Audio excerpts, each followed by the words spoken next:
Hi everybody, Chris Callahan again with UVM Extension Agricultural Engineering. I'm going to be talking about cleaning up the crack that we just opened up with a chisel using some water and some Quikrete cleaner.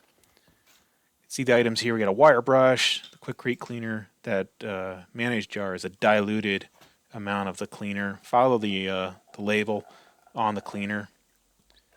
Wear goggles, wear gloves, don't be like me here. I should have had gloves on when I was doing this. First, I'm going to apply some water.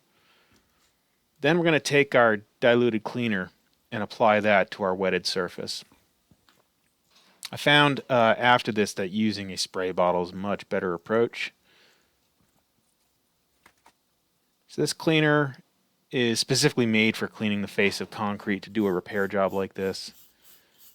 Get in there with a wire brush and just make sure that that cleaner is getting into the crack, and you want to make sure that face is getting clean. You can see in the sped up version here, you can see it starting to whiten a bit, and that's a good indication it's working. Again, wire brush.